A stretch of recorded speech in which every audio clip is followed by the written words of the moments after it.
Our topic this morning is spiritual poetry, and we will begin shortly, but let's just have some silence first as we gather ourselves and gather in the group.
Good morning, friends.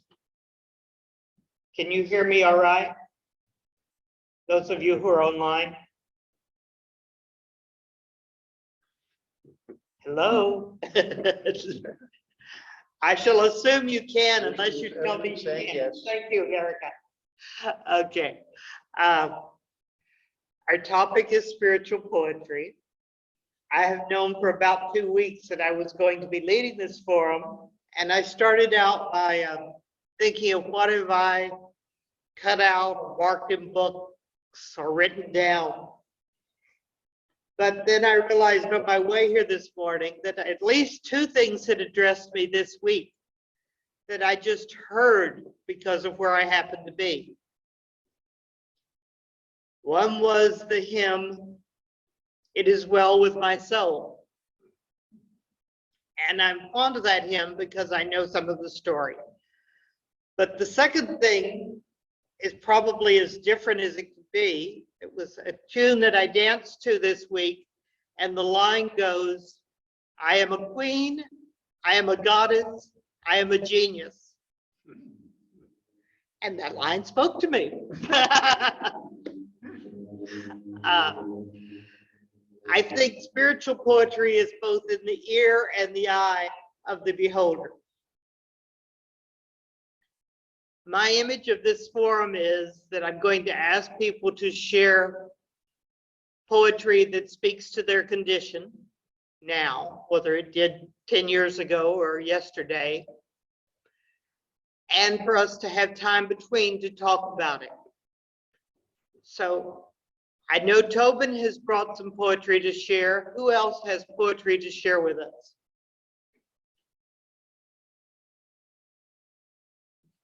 You may hear a lot of Tobin and I. The poem I had planned to start with is from Hafez. It's called "Contemplative Monk." I sometimes forget that I was created for joy. My mind is too busy. My heart is too heavy for me to remember that I've been called to dance, the sacred dance of life. I was called to smile, to love, to be lifted up and lift others up. O sacred one, untangle my feet from all the, sorry, from all of ensnares, from my soul, that we might dance, and that our dancing might be contagious.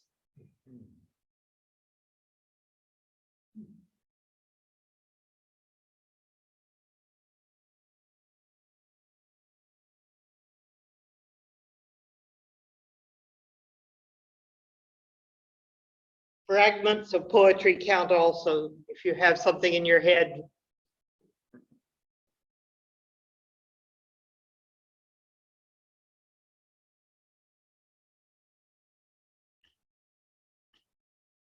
I've shared this before, but when I'm trying to center as we begin meeting and at various times during the day, this just pops into my head unbidden, and it's from, I can't even think of the song, Morning is Broken. And the verse that always is with me all the time is praise with elation, praise every morning, God's recreation of the new day. And it's the combination of the idea of being grateful, the praise, and the fact that every day is a brand new creation. If we only look at it that way. Now, I don't look at it that way every morning on how I feel when I get out of bed, but when I let that run through my mind a few times, it always seems to help me in terms of addressing whether it's something that hurts or some problem with a child or whatever. But that little rhyme there really gets to me every time.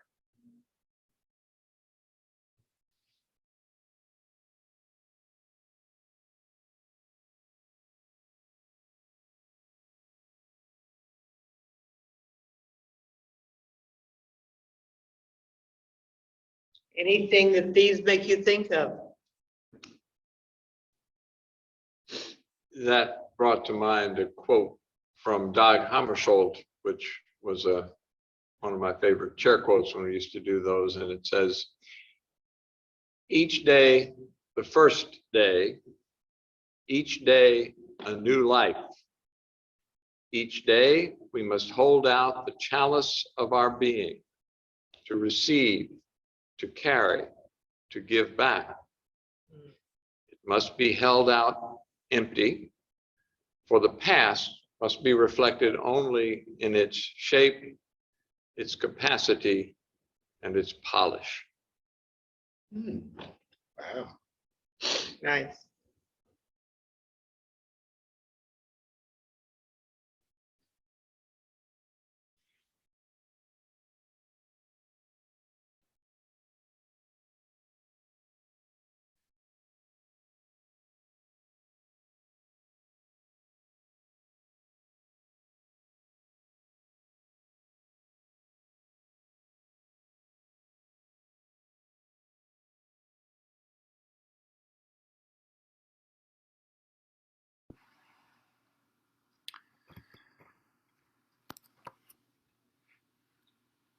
Well, good morning. First of all, I would like to say that it is an impossibility that I could lecture you or teach you anything, so I have to leave this up. I quote here a part from Chinese wisdom many thousands of years ago, which is free from morality and but still has a lot of weight. Clearly sees who sees from far, and nebulous who participates. This is the unfathomable, fundamental, the gate to the last secret.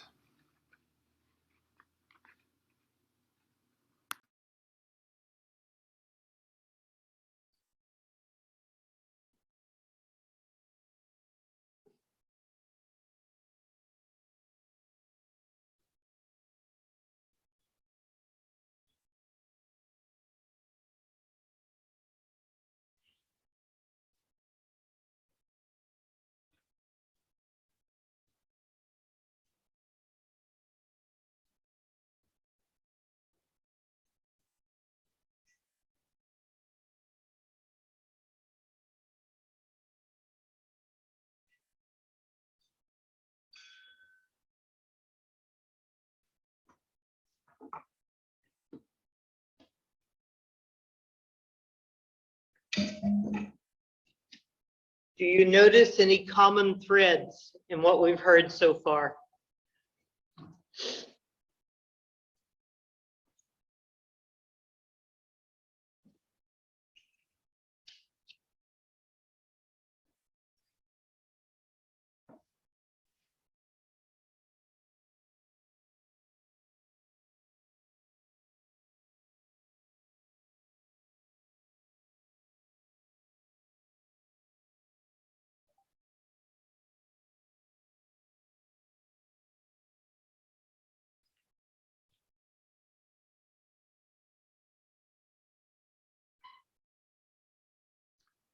What strikes me is that we are just one small part of a much larger world, universe, creation, and that our job is to appreciate it, and to live fully in it.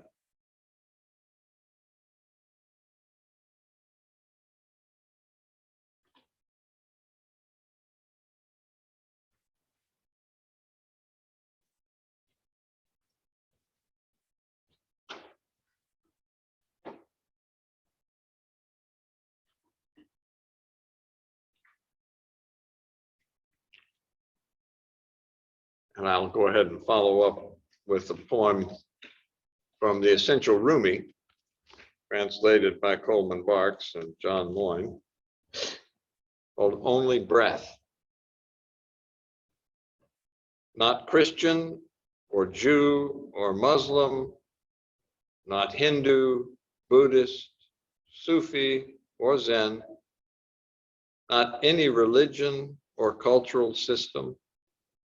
I am not from the east or the west, not out of the ocean or up from the ground, not natural or ethereal, not composed of elements at all.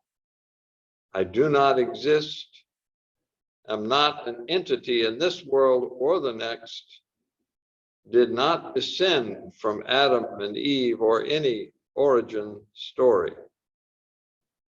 My place is placeless, a trace of the traceless, neither body or soul.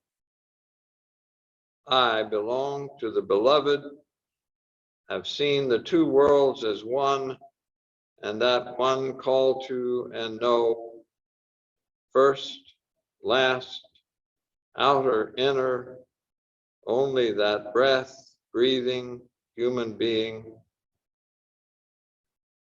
There is a way between voice and presence where information flows. In disciplined silence, it opens. With wandering talk, it closes. Great.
This is more prose than poetry.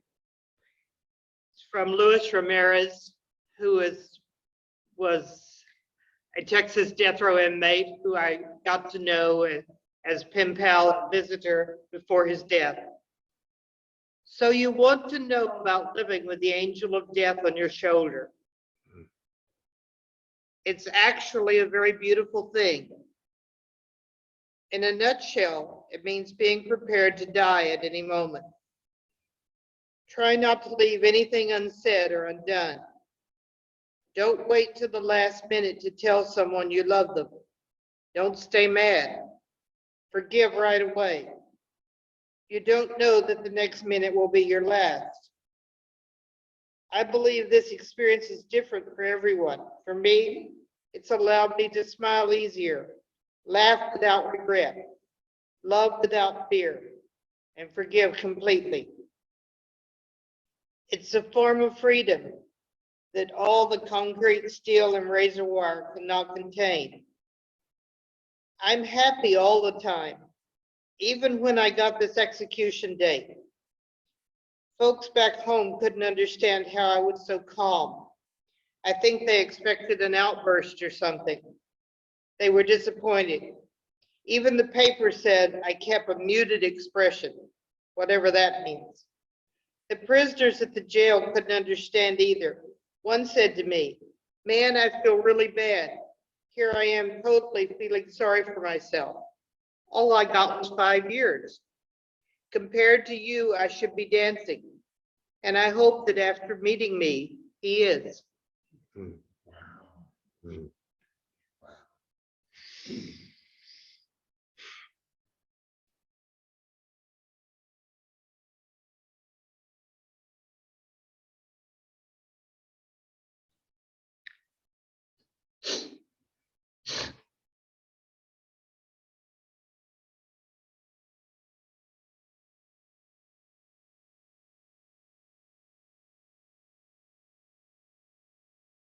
There is an option. It can be something that one of the ones you've heard resonates with.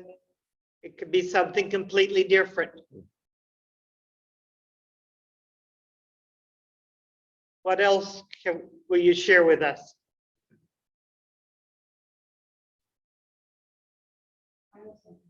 Please Please. come closer. They may not hear you otherwise. Is this all right? Yeah. Okay. This one is called To Be Whispered in the Long Velvet Ear of God. I touched God and it felt so, so soft, like the rabbit on the living room floor of that young couple's home, munching lettuce. They told us rabbits die if you look at them wrong. God of rabbits and living rooms, how have you managed it for so long? Had I been born so soft, I would have died simply by knowing it. God of lettuce, God of somehow still alive. You go on eating in fat, healthy silence and have no qualms boxing the dog when he remembers he's bigger. It's lovely. Who's that by? That's mine. Thank you. Oh, wonderful.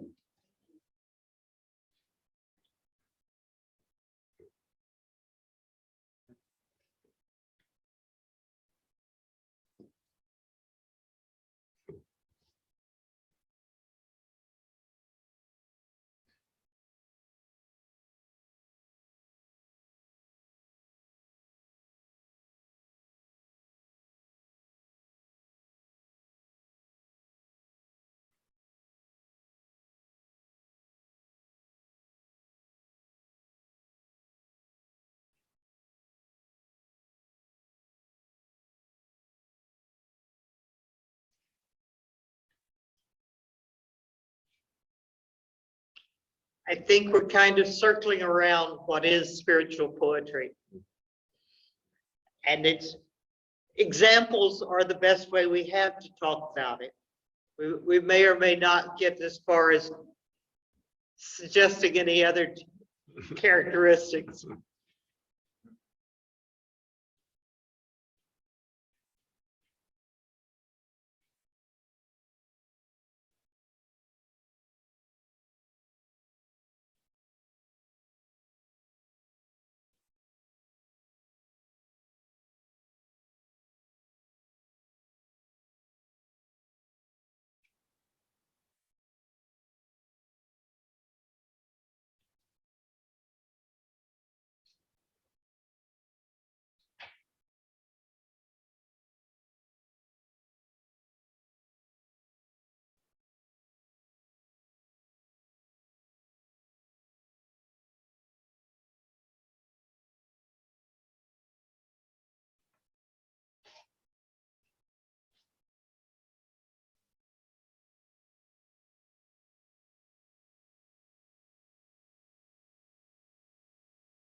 I'm reminded of a fragment of a poem from David White. These few words are enough. If not these words, this breath. If not this breath, this sitting here in silence, opening up to the life we have refused again and again until now, until now.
You have to be closer, baby.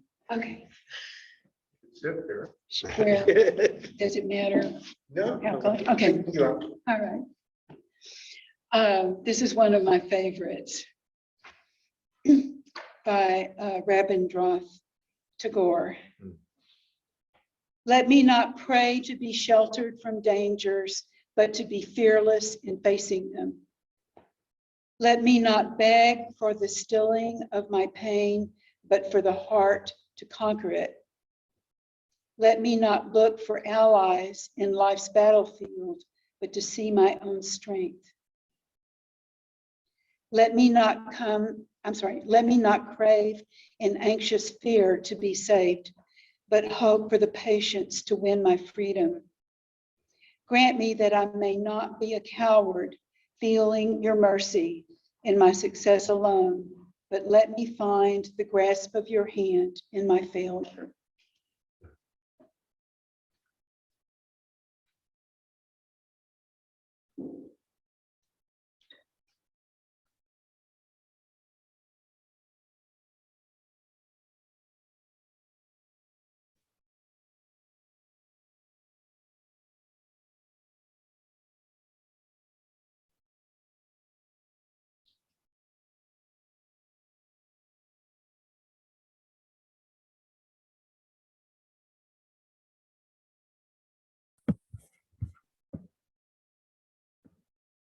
I have one. This is Paul.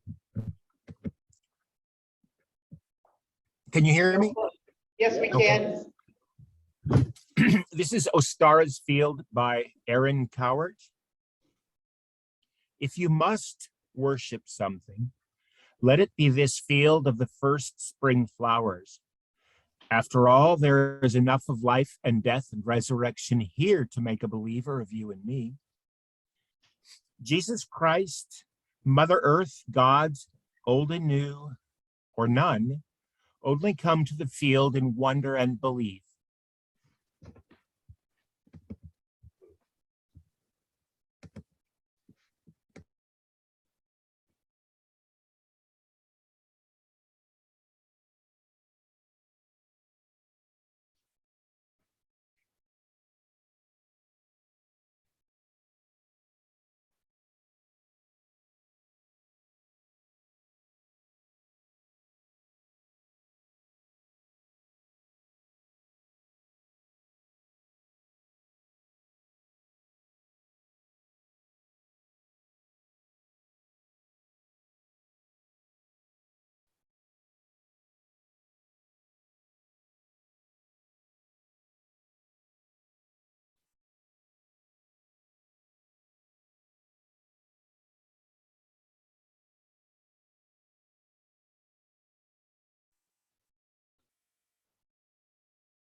So if someone asks you later today, what did you do it for them? What will you tell them?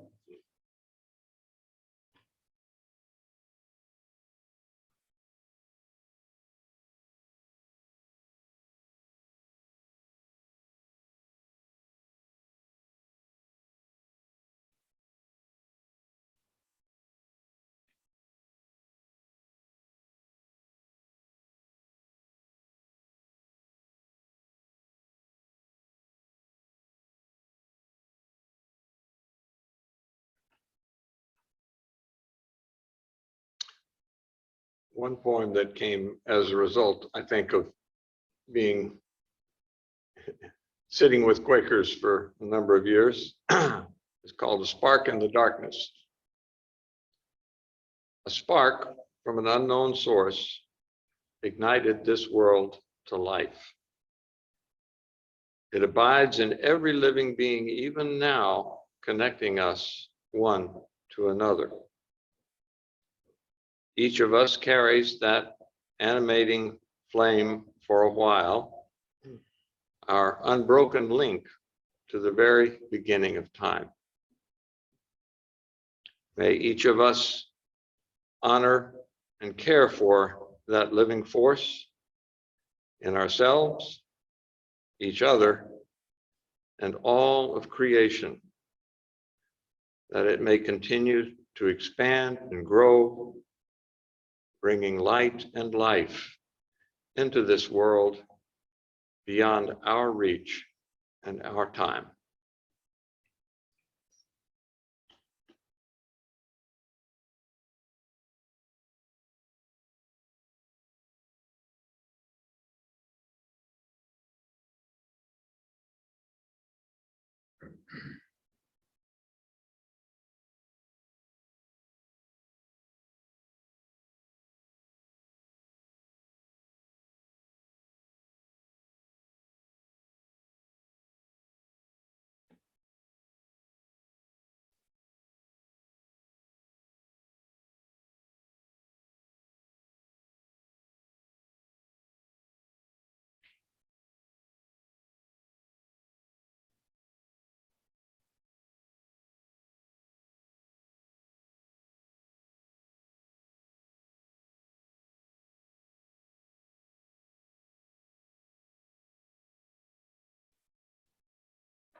Of man's first disobedience and the fruit of that forbidden tree, whose mortal taste brought death into the world and all our woe, until one man restore us and regain the blissful seat. Sing, heavenly muse, that on the top of Oreb or of Sinai didst inspire the prophet who first taught the chosen seed how in the beginning heavens and earth rose out of chaos. Or if Siloa's brook delight thee more, that flows fast by the oracle of God, I thence invoke thy aid to my adventurous song, that with no middle flight intends to soar above the Ionian mount, while it attempts things unattempted yet in prose or rhyme.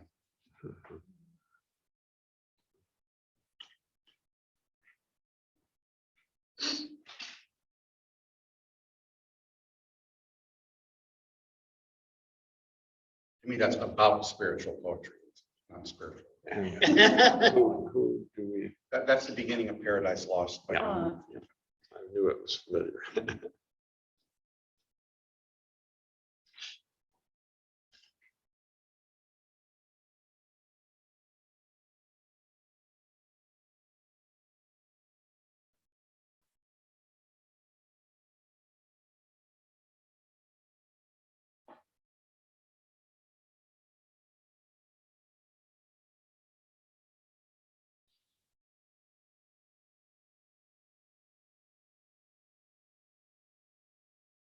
If someone told you they wanted to find some spiritual poetry, where would you tell them to look?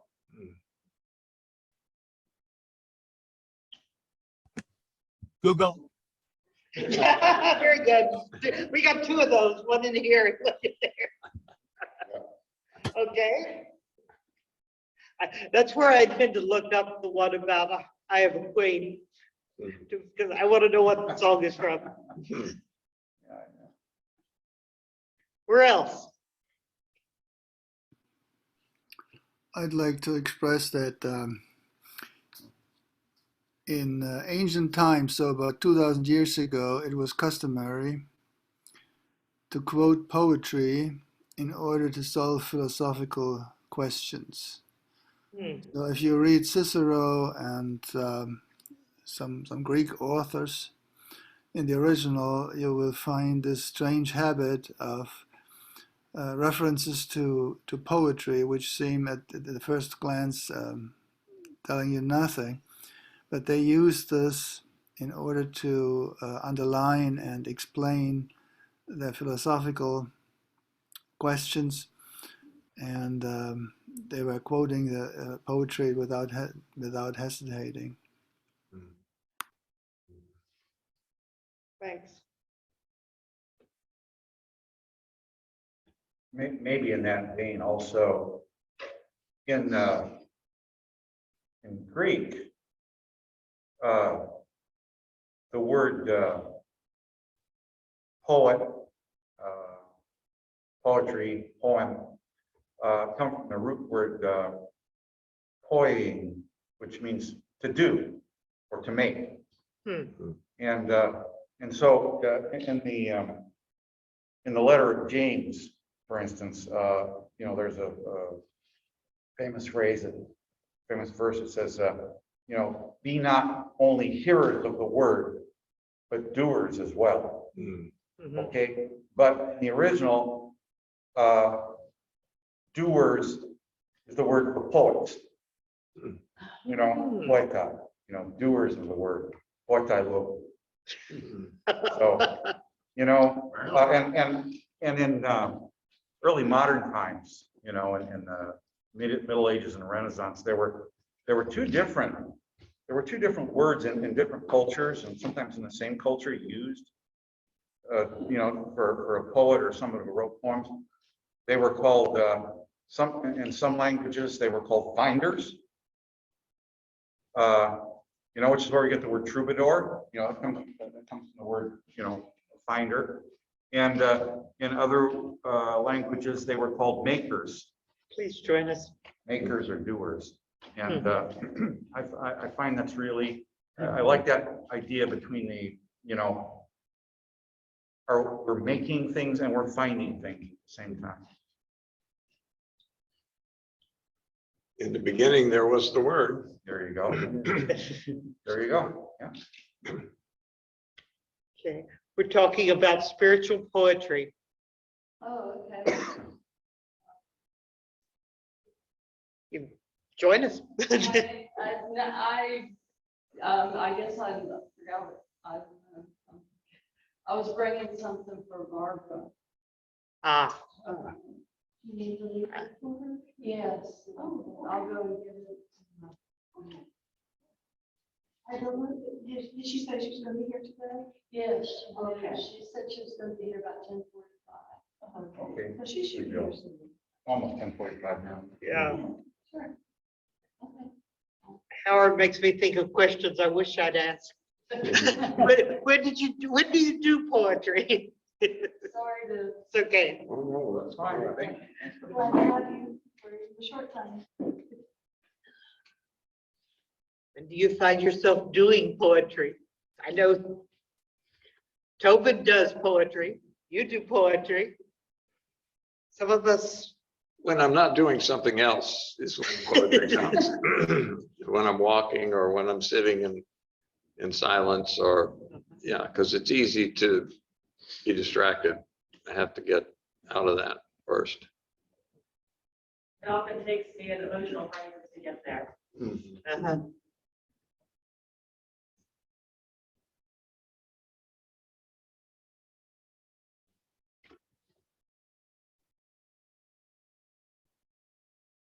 On your, I'll come closer to this.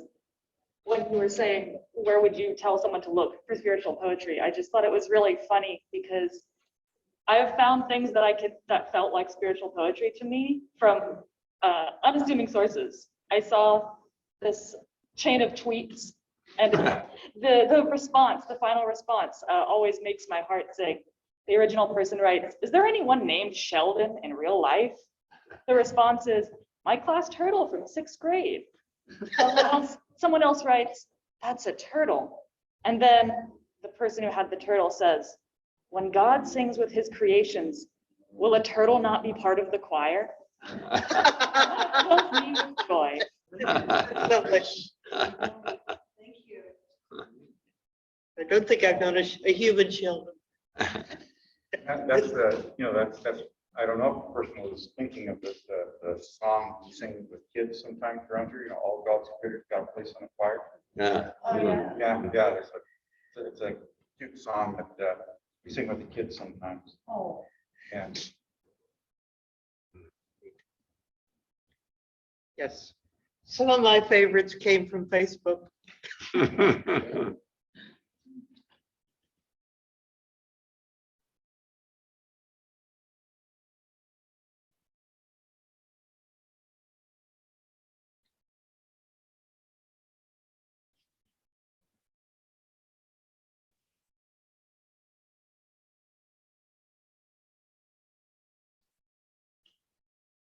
Are there others you would share? Please. Yeah. No? Yes, baby. Well, okay, it'll be a short stand. Usually there's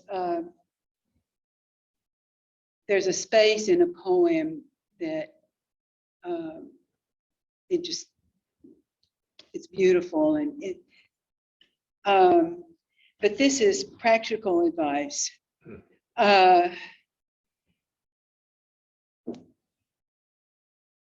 One of the monks on death row that visits other prisoners texted me and said, "Are you okay?" Because I hadn't answered him for a while, and I said, "I'm really stressed." And this was all in text on a phone. And his response was, "Only way to the store is one step at a time, not 4 to 5 at a time. No stress over one step, stress about 4 to 5. Life's journey is concentrating on that one step at a time. Stay well every day." That's lovely. Good advice.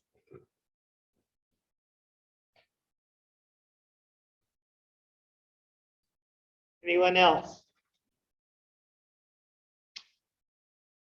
One last quick haiku that came to mind when you read that, Glenda. Dark clouds gather,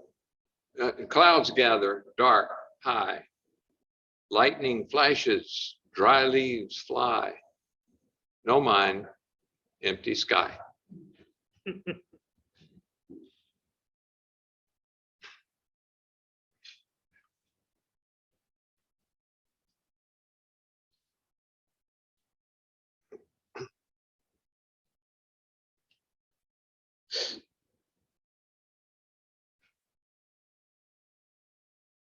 Is there someone that you want to share some of our spiritual poetry discussion with today? You might just have somebody in your mind. You might tell us who and why. And you could tell us what tidbit you'd share with them.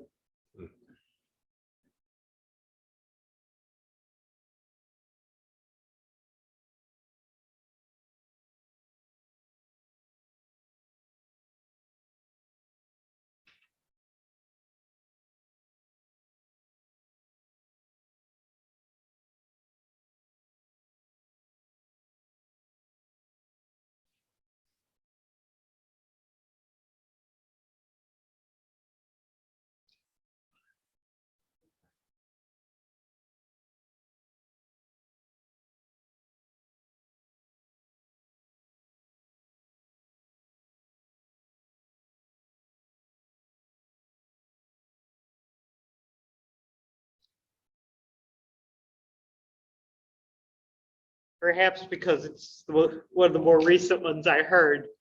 One step at a time is 4 or 5 that makes it for anxiety is probably what I'm going to take. I have kind of a long one. Is a long one okay? Yeah.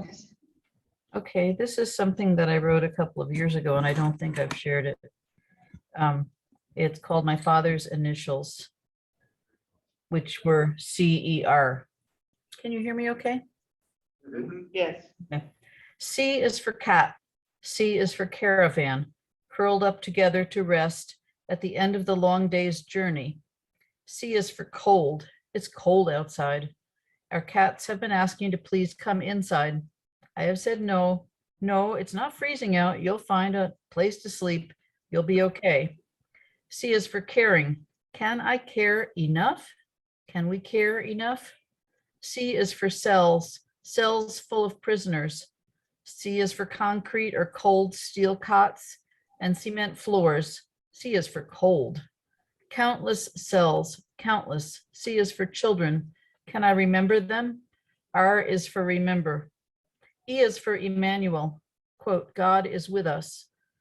E is for empty. Empty stomachs, empty backpacks, empty words.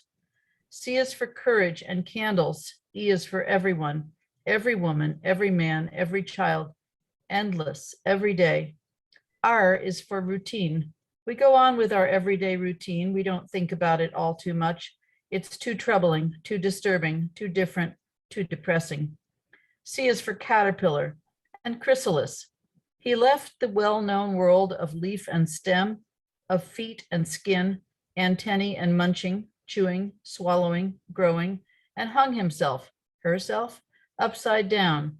C is for change, complete change. It has been weeks now without any food, yet still there is life inside the chrysalis, though no certainty of emergence.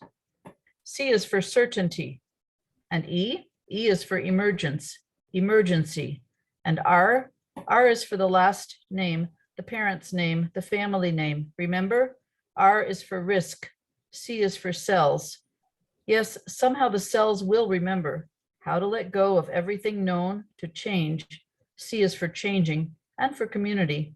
Can we risk everything? Have courage to care, courage to share?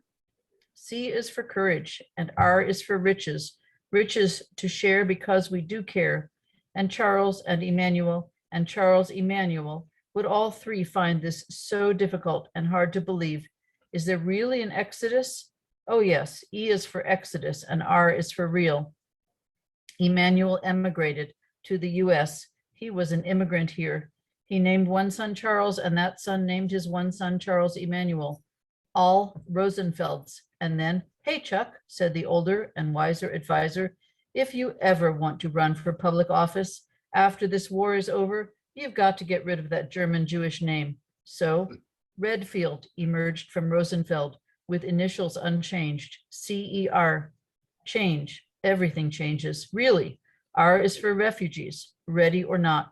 Everybody changes. E is for embrace and education. C is for country. My dad loved our country and he loved teaching his foreign college students. Our country can embrace refugees and change, responding responsibly. I think CER would be proud of us. Thank you. You're welcome. A real quick one of recent composition. I sit here quiet as a mouse, waiting in the garden house for the children to drop by so we can sing and laugh and cry and go to meeting when we're done to share with the big folks all our fun. And here they are. You guys want to come say hi to people in meeting? They're going, what? Thank you.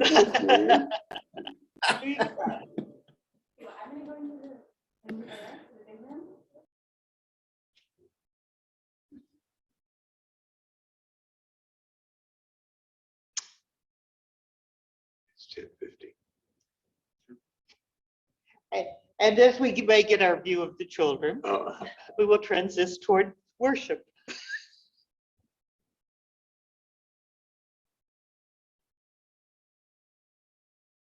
Or we get another view of Terry.